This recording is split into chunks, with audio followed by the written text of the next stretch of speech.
Licensed games have had a bad reputation almost from the start. Outside of the Disney-Capcom relationship, tons of these games are just lacking any real quality. Jaws and Friday the 13th come up in this conversation a lot, and for good reason. But the bigger sin is when characters from these properties get thrown into game genres that they have absolutely no business being in. Remember when the South Park boys were in a first-person shooter on the N64? Or when Back to the Future became, well, whatever the heck that was on the NES?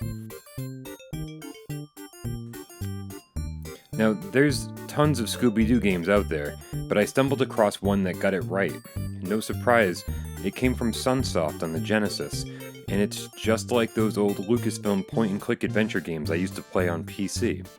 Remember Maniac Mansion? Remember Zack McCracken? Remember Loom?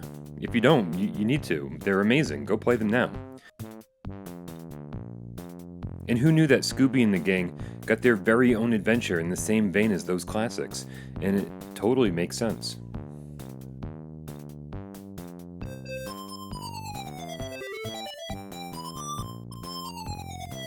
Now there's 2 adventures on this game, and you can choose either one of them from the start. Blake's Hotel is all about exploring a snowy resort in an attempt to discover the truth behind a ghost that's been scaring away customers.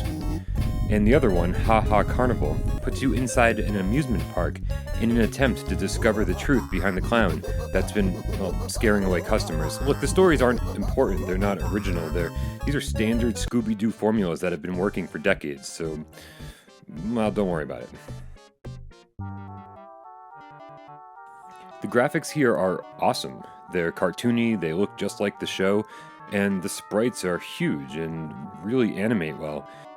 The backgrounds are bright and colorful with exaggerated geometry and architecture. I mean, honestly, these are some of the best graphics on the Genesis. And since it's on a cartridge, there's no loading times.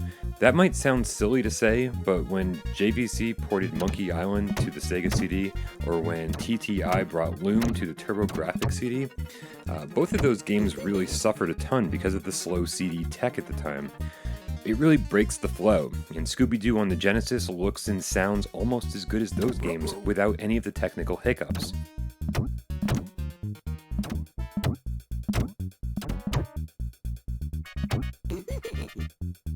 If you're familiar with the genre, you'll know that games of this ilk can be really short.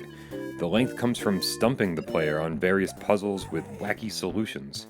So if you know all the answers or have internet access, you can blast through both of Scooby's scenarios in just under a couple hours. If you do get stuck, there's a password save so you don't actually have to play the whole thing in one sitting. In the absence of a PC-style mouse, it's not surprising we didn't get more games like this. Moving the cursor around the screen with a D-pad isn't terribly intuitive, but Scooby does it really well with plenty of shortcuts to make adventuring a breeze. And you really can't die, so that should alleviate any frustrations derived from the controls.